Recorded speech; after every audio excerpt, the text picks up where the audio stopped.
Two. Welcome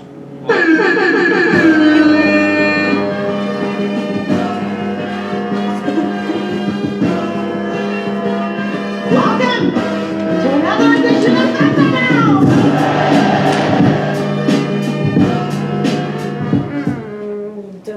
Welcome to another edition of Thunderdown. This is episode 2.3, Civics version, Unit 2, Roots of Democracy. The title of this happens to be The Road to Independence. And that's exactly what we're going to go over today. The road to independence. So the road to our breakup letter, honestly. We've already kind of started through that, but this is what's happening in real time right before we write the Declaration of Independence. So we have the First Continental Congress. So after the Intolerable Acts, which is also known as the Coercive Acts, colonial governments come together, okay, and they talk about the situation that they're currently in. So in September 1774, in Philadelphia, 12 out of 13 colonies send delegates. They want to establish a political body to represent American interests, colonist interests, and challenge British control. Because remember, all of these taxes has just been thrown upon the colonists, and they don't have any representation in Parliament. So they send a document to King George III. Demanding rights of the colonists be restored. They extend the boycott of British goods, and they agreed to meet again in 1 year if demands are not met. And guess what? The demands weren't met. Come on. Uh-oh. My batteries finally give out? Yep. Okay.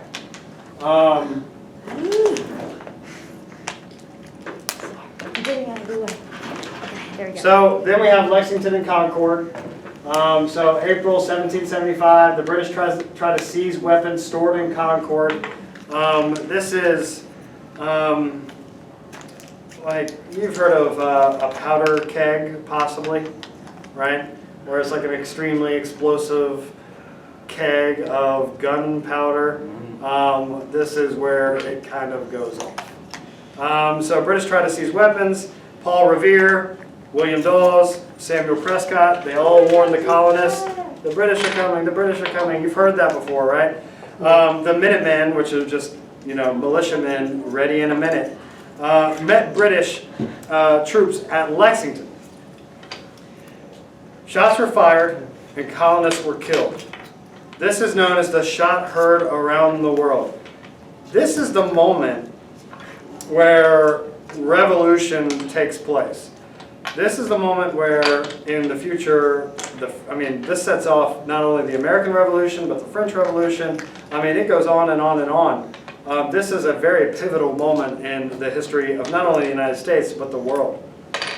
So, the first battle of the Revolutionary War, colonists conduct guerrilla battle along the road to Concord, and guerrilla battle is honestly just not going against, or not performing battle in the ritualistic ways of this time period, where people line up and they shoot, and then they get shot, and then the next line gets shot, and I'll reload, all that kind of stuff. That's not happening here. You see actual guerrilla warfare where they're just out there to win, not to be ethical. So this made many colonists question their attachment to Britain.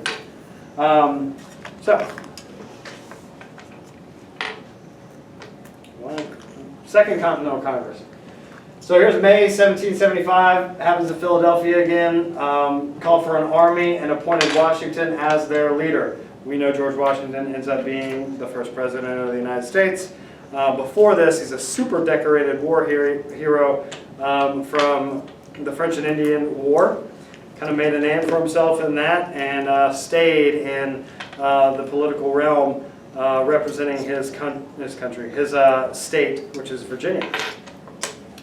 So some talk of compromise and some talk of independence. And these are the most influential men in the colonies at the time.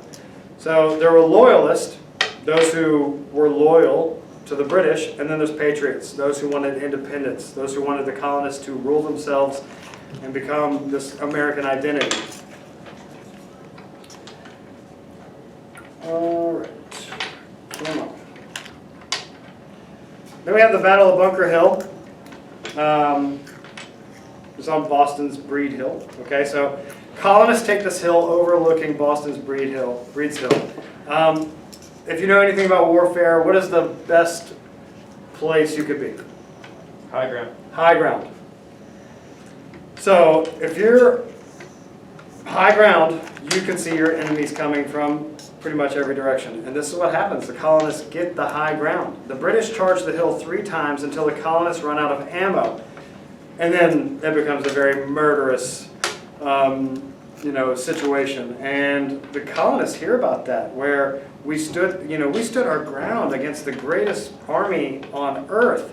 And the colonists kind of get unified once again here in this moment of, oh man, we can actually do something. We can fight the British.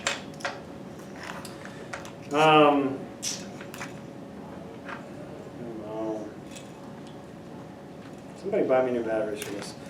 Then we have the Olive Branch Petition. So July 1775, the Second Continental Congress sends King George a petition to return to the peace of the past. Basically saying, hey, let us do our thing like we used to and stay out of our affairs. We won't really worry about it anymore. You do what you do, we'll do what we do. We'll still be under British control, but salutary, remember that term, salutary neglect? Where basically it's like a hands-off approach. Hey, guess what, guys? Don't mess with us. Let us do our own thing. We'll continue to support Great Britain by paying taxes and all that kind of stuff, but we just want peace. He refuses. King George refuses the petition and urges the rebellion to be put down with force. What a silly mistake. Okay? You imagine if he would have just accepted? Would we all be having tea and... Talking about soccer. Yeah. We wouldn't be playing American football, we'd be playing football. Soccer. Where'd you learn that from? What are you talking about? The football thing? Yeah. That's what they call it over there. Where? They don't call it soccer. Okay, I know that. Lauren, why are you yelling at me in the middle of class? I'm not Them yelling at European- anyone. I'm trying to teach and you're yelling at me. I'm not yelling at anyone. He's saying it in a very hostile. Yeah. I'm just wondering where you got it from. Lila, can I borrow your noise-canceling headphones, please? Okay, don't bring Lala into this. All right. So here is your exit ticket, I do believe. So Common Sense, this is a pamphlet given to all of the colonists pretty much. They all get their hands on it, or they all hear about it. So this is in January 1776, and that's a pivotal year for us. So the pamphlet was written by Thomas Paine. I always remember who wrote this pamphlet by Hey. rappers' names. Okay. So T-Pain, right? We all know him. Yes. Yes. Of course. And then there's also a rapper, and he used to be called Common Sense, but now he just goes by Common. So that's how I remember this. Old. Huh? He's old. He is an old rapper. He is. Very good.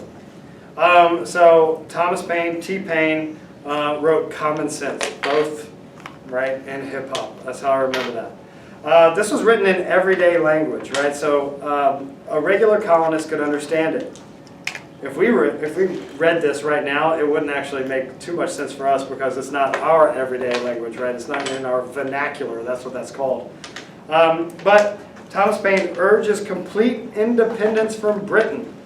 This influenced more than half of the delegates of the Second Continental Congress to urge for independence, meaning that the majority says, please, let us break free from this Great Britain tyranny that we have been feeling, since the French and Indian War. So this followed the tradition of John Peter Zenger, and that's the freedom of press. So freedom of press is huge here, even though our civil liberties were actually taken away by the coercive acts, right? But we print what we want. This was given to people in secret, and everybody got word of it. This is a huge moment, huge turn.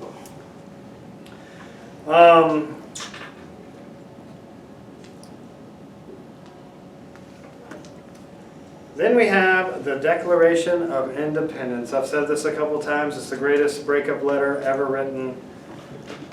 By June 1776, the Second Continental Congress is acting as a government now. They appoint a committee to begin work on a formal document to officially announce their independence from Great Britain. They have the Committee of Five. That's Thomas Jefferson. He took ideas from John Locke.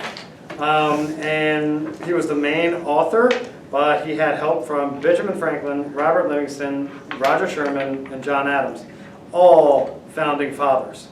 July 2nd, the Continental Congress voted to be independent, and then July 4th, they adopted the Declaration of Independence. Now, the Declaration of Independence didn't set up government, right?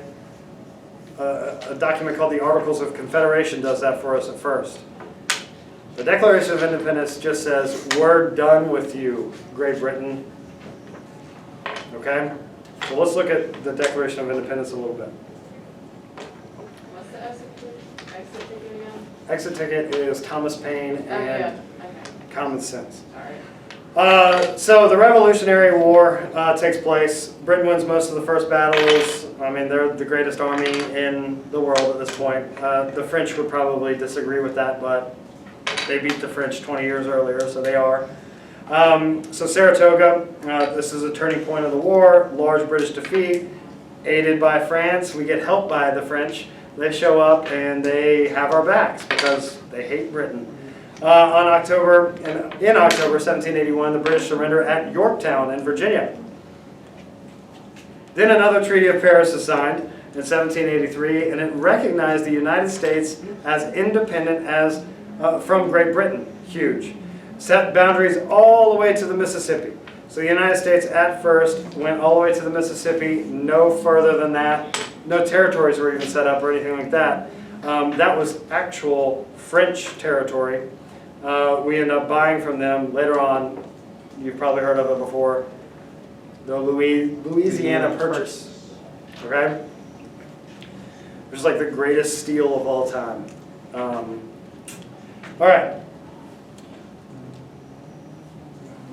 The greatest deal of all time is when you got this voice. So here's the Declaration of Independence. It has 4 sections. So the preamble is part 1, or not part 1, but just page 1, right? This basically sets the tone for the entire document. Part 1 is the Declaration of Natural Rights, and that's what we're born with, right? Life, liberty, and... Pursuit of happiness. Pursuit of happiness. So yeah, they changed it to the pursuit of happiness.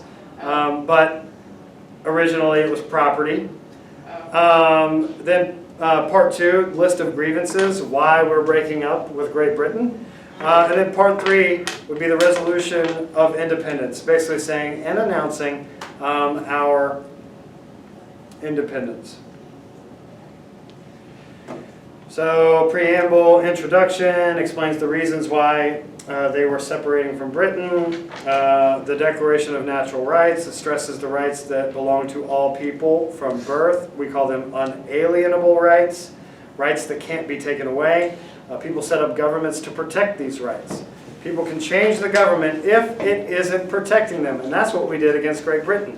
We took up arms and declared war against our own government because they weren't protecting us anymore. That could still happen today. Yeah. That's why the Second Amendment even exists. You guys know that? Right to bear arms is solely so that we can protect ourselves from our own government. Yeah. Now they're trying to take it away. Yeah. All right. Now, part 2, list of grievances. They listed 27 wrongs done to the 13 colonies by the British government. The king's unjust use of power, unjust acts of parliament, warlike acts of the king. Basically, remember, they sent an olive branch to the king saying, we want peace again, let's return to normal. And the king said, no, I'm going to squash you. I want to make sure you remember this moment. And that's not what? And it backfired on them. And then part 3, resolution of independence. As representatives of the United States, they declare that they are free and independent states. Meaning that at first, we kind of it wasn't necessarily a full federal nation, right?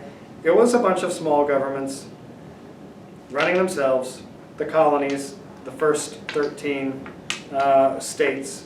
They decided no longer loyal to the king. The signers promised that their lives, fortunes, and sacred honor on this movement, and they held true. Anybody who signed the Declaration of Independence and sent it, if caught, immediately murdered. That's how scary, that's how dangerous that whole situation was. They were committing treason against Great Britain. They would have been sentenced to death immediately. Is committing treason really that bad? Yeah. Like, It's the only crime mentioned in the Constitution.